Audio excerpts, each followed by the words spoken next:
Hey fellow Vault Dwellers, it's Angry Turtle and we just received update notes for today's patch. Therefore, let's dive in. The update version size is starting at 3 GB for PC, maxing out at 10 GB for Xbox. And here we go, bug fixes and improvements. First, there is stuff related to art, like the black jack-o'-lantern helmet now correctly emits smoke and flame visual effects. Next, under armors no longer clip through the Vault Survivor outfit, which is good. Beds, characters no longer clip into the Wavy Willard's water bed when climbing into the top bunk. Chairs, when seated in the throne of bone, the character's hand now correctly rests on the skull.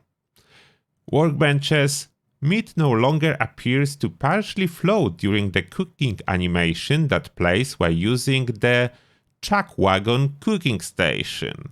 Then we have camps and workshops.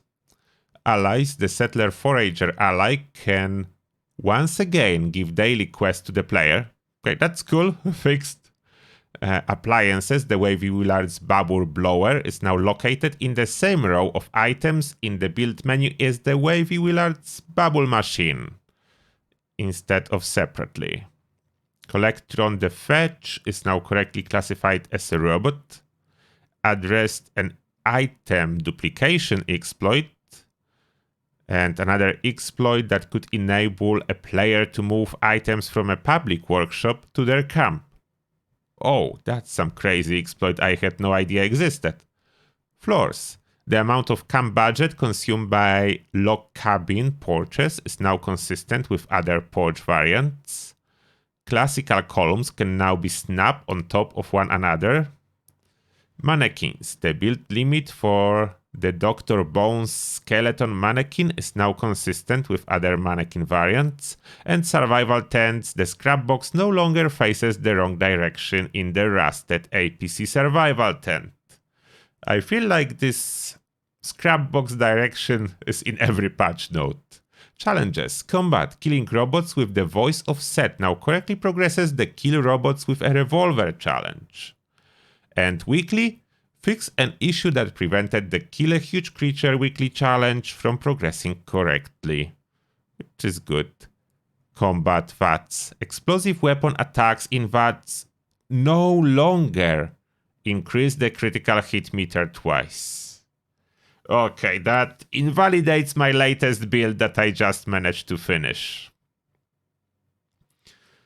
Then, Bullet Explode will no longer give you another stack for VATS critical.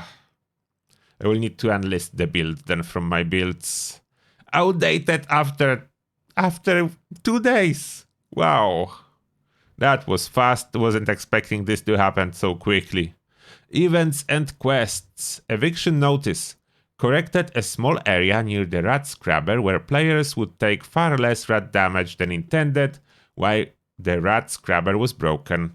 Another eviction notice fix, the rat scrubber's windmill correctly stops turning when the rat scrubber needs repairs, and when the event ends in failure. Then we have Graham's meat cook fixes. Players now receive proper rewards based on the success of the meat cook, rather than always receiving items from the event's lowest reward tier. Which is good news, because Graham meat cook is coming. And next fix, Graham will no longer wander away from the meat cook to explore other areas in the forest region. Which is good, I guess. Heart of the Swamp.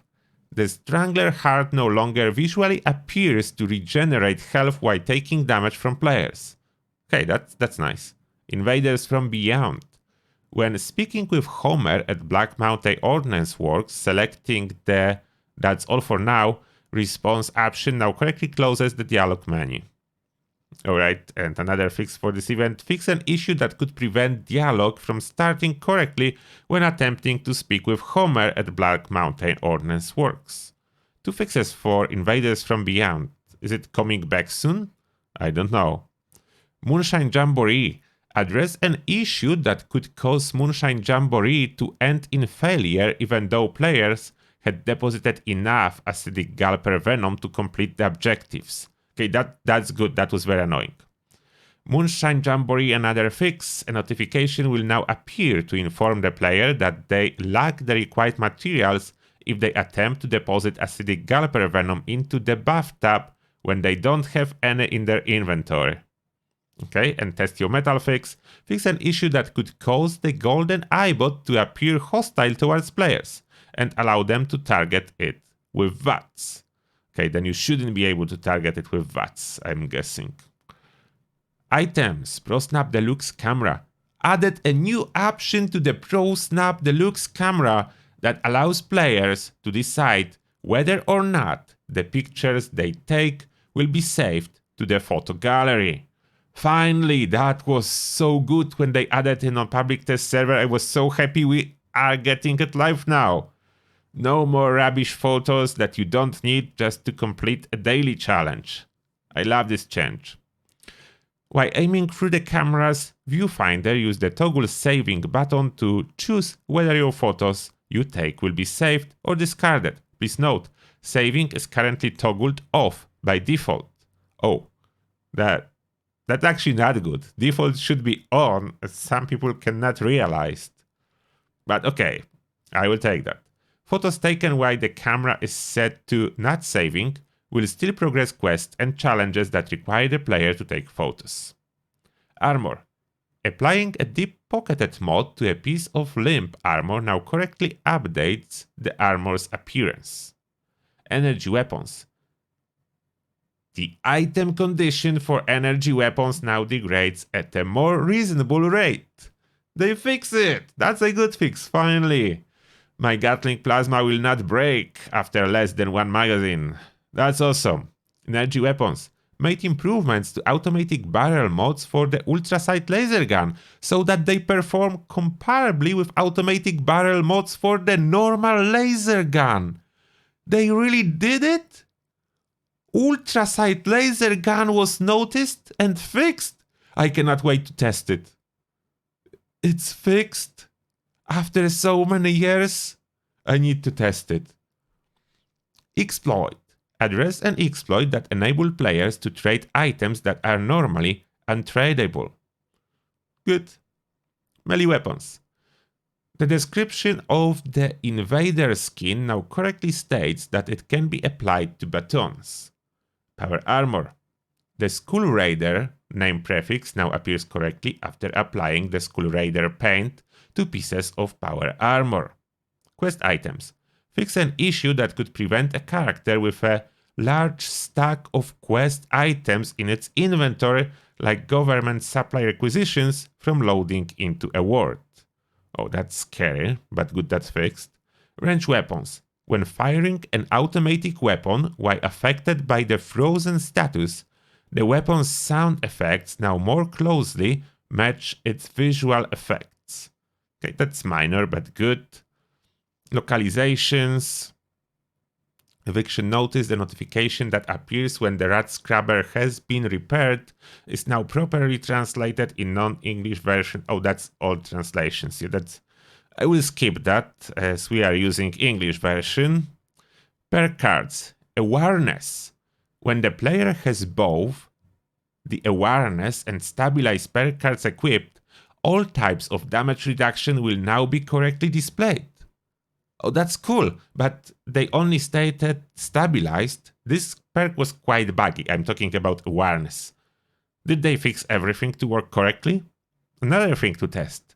Maybe this perk works now and you can actually see how much resistance is left on your enemy. EMT.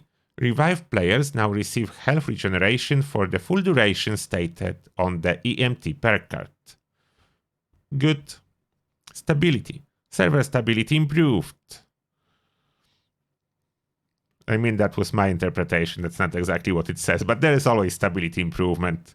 Then there is user interface, character creation. Fix an issue that could prevent players from creating a new character even if they had fewer than 5 existing characters. I do have 5 for a long time. Controls. Attempting to open the map while running a holotype game no longer causes the controls to become unresponsive. And scoreboard, players can no longer spam the confirmation button after using the rank up to here button on the scoreboard. Okay, no idea what the spamming was doing before, but that's fixed. And this concludes the patch notes. Are you happy or upset? I'm both. I wasn't expecting fix to explosive, extra stack with criticals, but it happened. But there are some good things, like I cannot wait to test Ultrasight Laser Gun. I'm so excited. Hopefully it's actually fixed to the level that it's slightly better and not worse than normal laser gun. We'll see. We'll see about that. But that's everything for this video. Thank you a lot for watching. And as always, see you in the next one.